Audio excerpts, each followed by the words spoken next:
Hello friends, welcome to PK job update. साथियों, कैसे हैं आप लोग? उम्मीद करते हैं कि आप लोग बहुत अच्छे होंगे और साथ ही साथ आपकी पढ़ाई भी अच्छे से चल रही होगी। साथियों, जैसा कि मैंने आप लोगों को एक सप्ताह पहले जो है एक वीडियो बनाकर बताया था, जिसमें हमने इंटर लेवल एग्जाम डेट और सीजीएल 4 की जो नई वैकेंसी है, अपकमिंग वैकेंसी, उसके रिगार्डिंग वीडियो में आपको जानकारी दिया था। उस समय हमने आपको बताया था कि आपको अगस्त महीने के फर्स्ट वीक में जो है आपको जो सीजीएल 4 की नई वैकेंसी है वो देखने को मिल जाएगी। और बिल्कुल वैसा ही हुआ जैसा कि आप लोग यहाँ पर आज देख सकते हैं। 4 अगस्त 2025, विज्ञापन संख्या 05/25। यहाँ पर आप देखेंगे तो importance notice for advertisement number this post fourth graduate level combined competitive exam. तो सीजीएल 4 की वैकेंसी जो बहुत से कैंडिडेट बहुत दिन से इंतजार कर रहे थे, उसका जो है डिटेल एडवर्टाइजमेंट जारी कर दिया गया है। यहाँ पर आप देखें, click here to view detail advertisement. तो चलिए साथियों, देख लेते हैं कि कितनी नंबर ऑफ वैकेंसी निकाली गई है, कौन कौन से कैंडिडेट यहाँ पर अप्लाई कर सकते हैं, क्या एलिजिबिलिटी क्राइटेरिया है, बाकी सब कुछ उसमें मेंशन किया गया है। तो नोटिस को डाउनलोड कर लेते हैं। तो ये रहा ऑफिशियल नोटिस। यहाँ पे आप देखेंगे तो बिहार कर्मचारी चयन आयोग और स्नातक स्तरीय पदों पर नियुक्ति हेतु आयोजित की जाने वाली चतुर्थ स्नातक स्तरीय संयुक्त प्रतियोगिता परीक्षा का विज्ञापन संख्या देख सकते हैं, 05/25। ठीक है। यहाँ पे आप ऑनलाइन रजिस्ट्रेशन जो है वो कर सकते हैं दिनांक 18 अगस्त 2025 से 17 सितंबर 2025 तक। ठीक है। तो आपको टोटल जो 1 महीने का समय दिया जा रहा है फॉर्म फिलिंग करने के लिए। तो आप जो है आराम से फॉर्म फिलिंग कर सकते हैं। सारा डॉक्यूमेंट वगैरह जो है आप लोग अपना बनवा के फटाफट से फॉर्म को फिल कर दीजिए। तो साथियों, यहाँ पर जो है टोटल बताया गया है कि जो है कितनी नंबर ऑफ वैकेंसीज है, एज लिमिट क्या है, आवेदन शुल्क क्या रहेगा, सिलेक्शन प्रोसेस क्या रहेगा और किस डेट को फाइनल रेफरेंस मान के जो है एज लिमिट कैलकुलेट किया गया है।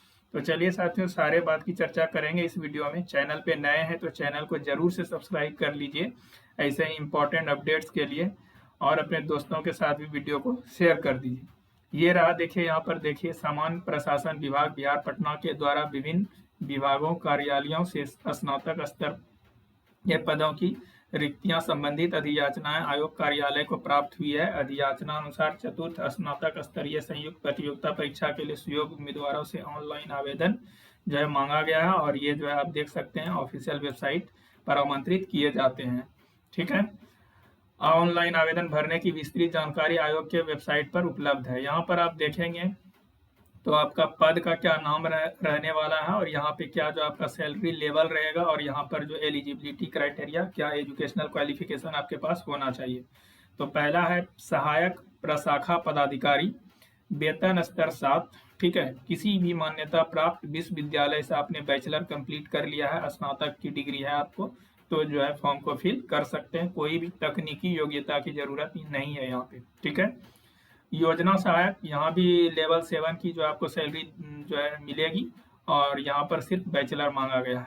कनीय सांख्यिकी सहायक, यहाँ भी 7 की जो है लेवल 7 की सैलरी रहेगी। मान्यता प्राप्त विश्वविद्यालय से गणित अथवा अर्थशास्त्र अथवा वाणिज्य अथवा सांख्यिकी विषय से स्नातक परीक्षा जो है उत्तीर्ण होना चाहिए। ठीक है। तो इन तीनों में से इकोनॉमिक्स और जो है स्टैटिक्स, ठीक है, और वाणिज्य, इन तीनों में से जो किसी से भी आपके पास यदि बैचलर डिग्री है तो तीनों में से तो आप जो है फॉर्म को फिल कर सकते हैं। डेटा एंट्री ऑपरेटर देखें, ग्रेड सी लेवल स्तर जो है वो यहाँ पर 6 का रखा गया है। यहाँ पे देखिए, किसी मान्यता प्राप्त विश्वविद्यालय से स्नातक के साथ किसी मान्यता प्राप्त संस्थान से पीजीडीसीए अथवा बीसीए बीएससी आईटी या समकक्ष। ठीक है। नोट में देखेंगे तो वित्त विभाग के पत्रांक संख्या इतना दिनांक इतना के आलोक में BTech computer science engineering, B computer science engineering एवं बीटेक इंफॉर्मेशन टेक्नोलॉजी, मतलब ओवरऑल बी बीटेक के कैंडिडेट यदि आपके पास सीएस और आईटी ब्रांच से कर चुके हैं तो यहाँ पर जो है आप फॉर्म को फिल कर सकते हैं। यहाँ पे टेक्निकल आपके पास क्या क्वालिफिकेशन होना चाहिए, तो पीजीडीसीए या फिर बीसीए या फिर बीएससी होना चाहिए। ठीक है। ये टेक्निकल में मंगा गया है, टेक्निकल डिग्री। और यहाँ पर देखिएगा तो अंकेक्षक आपका पद का नाम है, और वेतन लेवल जो है ये 5 का है। ठीक है। और यहाँ पर भी जो है सेम ऊपर वाला ही जो है एलिजिबिलिटी क्राइटेरिया रखा गया, वाणिज्य अर्थशास्त्र सांख्यिकी अथवा गणित में किसी एक विषय से मान्यता प्राप्त विश्वविद्यालय से स्नातक की डिग्री होना चाहिए। ठीक है, और यहाँ पे भी देखिए तो आगे यहाँ पर है अंकेक्षक सहयोग समितियां, सहकारिता विभाग, वेतन स्तर जो है 5 का है और मान्यता प्राप्त विश्वविद्यालय से उत्तीर्ण स्नातक गणित के साथ अथवा वाणिज्य स्नातक में होना चाहिए आपको। ठीक है, और यहाँ देखिए अधियाची विभाग द्वारा उपलब्ध कराई गई रिक्तियों की कोटिवार विवरणी जो है निम्नवत दिया गया है कि किस कैटेगरी का कितना नंबर ऑफ जो है वैकेंसीज रहने वाला है। तो ये देखिए पद का नाम, जो सीरियल नंबर भी आपने ऊपर देखा, तो जो सहायक प्रशाखा पदाधिकारी है उसका ओवरऑल देखें तो 1064 वैकेंसी निकाली गई है, जिसमें 368 जो है महिलाओं के लिए रिजर्व रखा गया है और जो स्वतंत्रता सेनानी के जो फैमिली है उनके लिए जो है यहाँ पर 22 सीट रखा गया है। ठीक है, और यहाँ पर ये वाला जो कॉलम देख रहे हैं ये पीएच कैंडिडेट के लिए है। फिर उसी तरह से सीरियल नंबर 2 में देखिए तो यहाँ पर 88 वैकेंसीज है, जिसमें 30 महिलाओं के लिए है। कनीय सांख्यिकी सहायक, इसमें 5 वैकेंसीज है। डाटा एंट्री ऑपरेटर का 1 वैकेंसीज है। अंकेक्षक का यहाँ पर 125 वैकेंसी है। अंकेक्षक सहयोग समितियां जो है इसका 198 वैकेंसीज है। ओवरऑल देखें तो यहाँ पर जो है 1481 वैकेंसीज हो गया, जिसमें 510 वैकेंसी जो है ये पोस्ट जो है महिलाओं के लिए रिजर्व रखा गया है। नोट में देखिए राज्य के मूल निवासी बेंचमार्क दिव्यांग जन पद मात्र को ही 36 आरक्षण का जो है अनुमान मिलने वाला है। ठीक है, राज्य के मूल निवासी महिला अभ्यर्थियों को ही 35% जो है आरक्षण का लाभ मिलेगा। रिक्तियों की संख्या जो है घट भी सकती है, बढ़ भी सकती है, तो उसके बारे में यहाँ पे जो है जानकारी दी गई है। तो जनरली बढ़ाई ही जाती है। उम्र सीमा की बात करें तो अभ्यर्थी के उम्र सीमा की गणना दिनांक 1/8/2025 के आधार पर की जाएगी, परंतु वैसे अभ्यर्थी जो दिनांक 1/8/2022 को सरकार द्वारा निर्धारित अधिकतम उम्र सीमा धारित करते हो एवं उक्त तिथि तक यदि उस डेट में, मतलब ये वाला जो रेफरेंस डेट है उस डेट में यदि आपका जो है शैक्षणिक योग्यता जो है धारण करते हैं तो फिर आप सामान्य प्रशासन विभाग के लिए जो है अप्लाई कर सकते हैं। ठीक है, और जो है मिनिमम जो एज लिमिट है वो 21 ईयर्स है और मैक्सिमम एज लिमिट जो है 37 ईयर्स है जनरल कैटेगरी के लिए। बाकी जो है ओबीसी को 3 ईयर्स और SC/ST को जो है 5 ईयर्स का एज रिलैक्सेशन मिल जाता है। पीएच कैटेगरी से बिलोंग करते हैं तो यहाँ पर 10 ईयर्स का एज रिलैक्सेशन आपको मिल जाएगा। आयोग द्वारा मैट्रिकुलेशन या समतुल्य प्रमाण पत्र में अंकित उम्मीदवार की जो जन्म तिथि होगी, ठीक है, जो भी आपका 10th का जो सर्टिफिकेट है उसमें जो भी आपका डीओबी होगा वही उसी डीओबी के डेट से आपका एज कैलकुलेट किया जाएगा। ठीक है, आगे देखते हैं परीक्षा की जो प्रकृति होगी, ये ऑब्जेक्टिव टाइप आपका एग्जाम कंडक्ट करवाया जाएगा। ठीक है, और ये तो रूल आपको पता है, यदि 40,000 से अधिक कैंडिडेट होते हैं तो फिर जो है आपको प्रारंभिक परीक्षा भी आयोजित कराई जाएगी, नहीं तो एक ही परीक्षा कंडक्ट करवाया जाएगा। आगे देखें तो प्रारंभिक परीक्षा यदि होती है तो प्रारंभिक परीक्षा में एक पत्र जो है सामान्य ज्ञान का होगा। ठीक है, जिनके निम्नलिखित विषय होंगे सामान्य अध्ययन, सामान्य विज्ञान एवं गणित, मानसिक क्षमता जांच। ठीक है, और कुल प्रश्नों की संख्या 150 होगी और सही उत्तर के लिए जो है 4 अंक दिए जाएंगे और गलत उत्तर के लिए जो है 1 अंकों की कटौती की जाएगी। और ओवरऑल टाइम की यदि बात करें तो 2 घंटा 15 मिनट का समय आपको यहाँ पर दिया जाएगा। ठीक है, और यहाँ पर एक अच्छी बात क्या है कि आप जो है बुक लेकर के जा सकते हैं एग्जाम में। ठीक है, टेक्स्ट बुक लेकर के जा सकते हैं एग्जाम में और वहाँ से आप जो है आराम से देख के परीक्षा को दे सकते हैं। यहाँ पे देखिए लिखा हुआ है बिहार कर्मचारी चयन आयोग परीक्षा संचालन नियमावली 2010 की कंडिका 12 के आलोक में प्रारंभिक परीक्षा पुस्तक सहित ली जाएगी। ठीक है, तो आप एग्जाम में बुक लेकर के जा सकते हैं। अभ्यर्थी अपने साथ 3 पुस्तक अर्थात प्रत्येक खंड के लिए 1 पुस्तक ले जा सकते हैं, सामान्य अध्ययन और गणित खंड का दूसरा और सामान्य विज्ञान। ठीक है, तो 3 बुक आप ले करके जा सकते हैं एग्जाम में। पुस्तकों में एनसीईआरटी, बीएसईबी और आईसीएसई एवं अन्य बोर्ड के टेक्स्ट बुक ही मान्य होंगे, किसी भी तरह का नोट्स और जो है इलेक्ट्रॉनिक्स गैजेट आप लेकर के नहीं जा सकते। सिलेबस यहाँ पर मेंशन किया गया है, सामान्य अध्ययन का ये सारा सिलेबस है और गणित का यहाँ पर जो है सिलेबस मेंशन किया गया है, तो ये आप देख लीजिएगा। और मानसिक क्षमता जांच उसका भी सिलेबस मेंशन कर दिया गया है। मुख्य परीक्षा के लिए जो है 2 पत्र होंगे। ठीक है, हिंदी और जिसमें कि आपको क्वालिफाई करना है, 30% मार्क्स लाना है सिर्फ, और मुख्य पत्र जिनमें निम्न विषय शामिल होंगे। मेंस का जो एग्जाम होगा इसमें जनरल स्टडीज और विज्ञान और गणित होगा, सामान्य विज्ञान गणित, मानसिक क्षमता जांच। ठीक है, क्वालिफाइंग मार्क्स जो है हर एक कैटेगरी के लिए अलग अलग रखा गया है। यदि आप जनरल से बिलोंग करते हैं तो मिनिमम क्वालिफाइंग मार्क्स आपको 40% लाना होगा, और ओबीसी से यदि आप बिलोंग करते हैं तो 36.5, और अत्यंत पिछड़ा वर्ग जो है वो 34, और बाकी सबके लिए 32% रखा गया।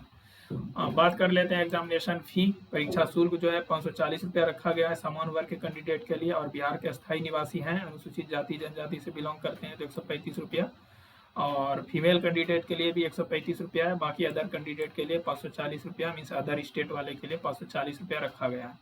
किसी भी माध्यम से आप जो है ना फी को पे कर सकते हैं। देखिए क्रेडिट कार्ड, डेबिट कार्ड, इन सभी माध्यम से फी जो है आप अपना आराम से पे कर पाएंगे। आरक्षण का लाभ उन्हीं को मिलेगा जो बिहार के अस्थायी निवासी हैं, ठीक है। तो जो ओबीसी के कैंडिडेट हैं वो अपना जो है एनसीएल सर्टिफिकेट और जो रेसिडेंशियल सर्टिफिकेट बनवा लीजिएगा। बाकी जो SC/ST के कैंडिडेट हैं वो जो है अपना SC/ST सर्टिफिकेट और रेसिडेंशियल सर्टिफिकेट आपको लगाना होगा फॉर्म फिलिंग के प्रोसेस में, तभी आपको आरक्षण का लाभ मिल पाएगा। देखिए नेक्स्ट पॉइंट, ये कुछ इंस्ट्रक्शन यहाँ पर दिया गया है, तो इस इंस्ट्रक्शन को आप ध्यान से पढ़ लीजिएगा। ये जो PDF है ये आपको जो है हमारे टेलीग्राम चैनल पे जो है मिल जाएगा, वहाँ से टेलीग्राम चैनल को ज्वाइन करके आप ये PDF को डाउनलोड करके एक बार पढ़ सकते हैं, ठीक है। टेलीग्राम चैनल का लिंक वीडियो के डिस्क्रिप्शन में मिल जाएगा आपको। यहाँ पर गाइडलाइंस बताया कि किस तरह से आपको फॉर्म फिलिंग करना है, क्या क्या डॉक्यूमेंट वगैरह लगेगा, ये सारा यहाँ पर जो है जानकारी दिया गया है, ठीक है। यहाँ पर जो है आपको आइरिस कैप्चर भी किया जाएगा, और बायोमेट्रिक थंब इम्प्रेशन ये जो है आपका कराया जाएगा।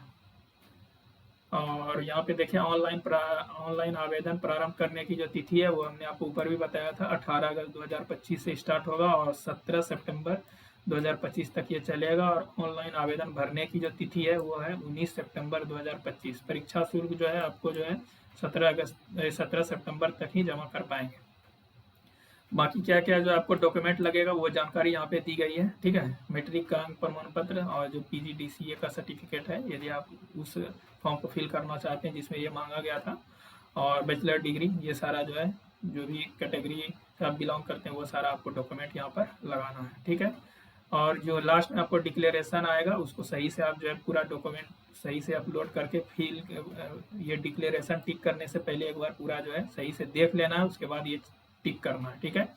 अंतिम तिथि जो है वो वही मेंशन किया गया है, रात के 12 बजे तक जो है आप अप्लाई कर पाएंगे। ऑफिशियल नोटिस देख सकते हैं, ये 4 अगस्त 2025 को निकाला गया है। तो साथियों यहाँ पर बम्पर वैकेंसी निकाली गई है, 1400 प्लस पोस्ट के लिए जो है नोटिफिकेशन जारी कर दिया गया है। तो कैंडिडेट्स को बहुत दिनों से इस जो है वैकेंसी का इंतजार था, और यहाँ पर जो सैलरी लेवल आप देख ही लिए कि लेवल 7 की जो सैलरी है, मतलब अभी देखें तो अभी नेक्स्ट ईयर से आपको जो है 8 पे भी जो है वो लागू कर दिया जाएगा, तो आपकी सैलरी जो है 70 to 80 के आसपास जो है बनने वाली है। तो बहुत ही अच्छी जो है यहाँ पर पोस्ट है और बहुत अच्छी सैलरी आपको मिलने वाली है। तो जो भी कैंडिडेट यहाँ पर एलिजिबल हैं वो जरूर से फॉर्म को फिल करिए और अपना प्रिपरेशन को स्टार्ट कर दीजिए। तो साथियों वीडियो को शेयर कर दीजिए, चैनल पे नए हैं तो चैनल को जरूर से सब्सक्राइब कर लीजिए ऐसे ही इंपॉर्टेंट अपडेट्स के लिए। फिर मिलते हैं साथियों किसी नेक्स्ट वीडियो में न्यू अपडेट के साथ। Thank you.